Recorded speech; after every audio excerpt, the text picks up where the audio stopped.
नमस्कार भाइयों बहनों। आज का वीडियो ये भी नवरात्रि की कड़ी में है और ऐसी बातें भी आपको पता होनी चाहिए।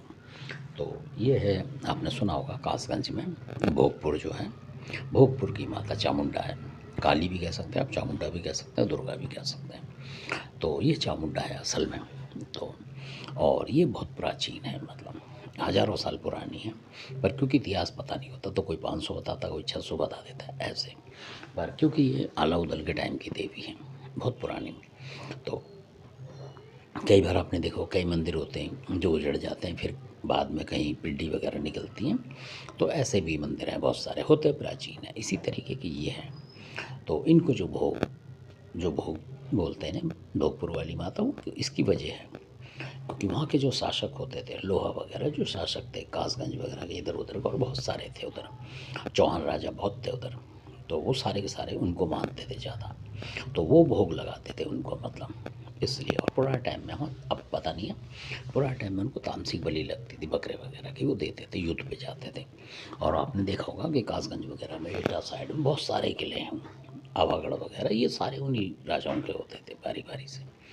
और वो इसी तरीके के काम किया करते थे कि कोई भी बात होती थी जैसे, और कोई समस्या बनती थी, मान लो किसी राजा ने हमला कर दिया, कुछ कर दिया, तो इन्हीं माताओं पे वो आते थे युद्ध करने के लिए, मतलब बलि चढ़ाते थे, उनको प्रसन्न करते थे, आशीर्वाद लेते थे। तो ये जो देवी हैं जिनके मैं बता रहा हूँ, भोगपुर की जो माता हैं, ये कुल देवी हैं बहुत सारे लोगों की।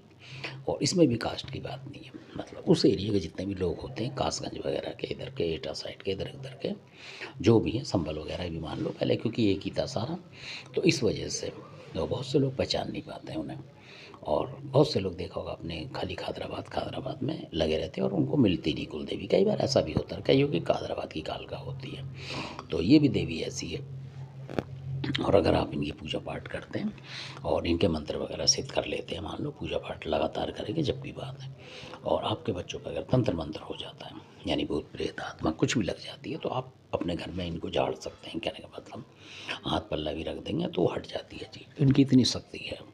और नारियल वगैरह उतार के भी वहाँ लोग चढ़ाते हैं, जो वहाँ कुंड है उसमें।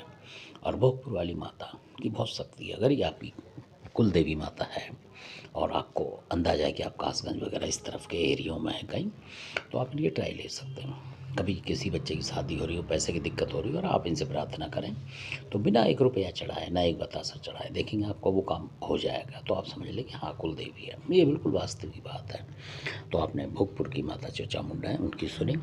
अच्छा लगे सब्सक्राइब, शेयर, लाइक करें, और शेयर ज़रूर करा करें, और कम से कम लाइक करा करें, ताकि हमारा मोटिवेशन बने। ऐसा नहीं कि आप सवाल जवाब उसमें पूछते हैं और लाइक उसमें हो नहीं पाता आपसे, तो क्योंकि पैसे नहीं लग रहे हैं। और अगर पैसे लग रहे हैं और आपको दिक्कत आती है कमेंट्स करने में, मतलब, और कमेंट्स तो आप कर देते हैं कि कोई देवी देवता की बताओ, इसकी बताओ, उसकी बताओ, तो आपको लाइक भी करना चाहिए। और लाइक से दिक्कत है तो फिर आपका फ़ायदा नहीं है कमेंट्स पूछने का, मतलब ये बात है। तो आशा करता हूँ आपकी समझ में आया होगा। तो कम से कम लाइक करें, ताकि क्योंकि आपके पैसे नहीं लगेंगे और हमारे लोगों का मोटिवेशन होता है, तब वीडियो बनाने की प्रेरणा मिलती है। धन्यवाद आपका।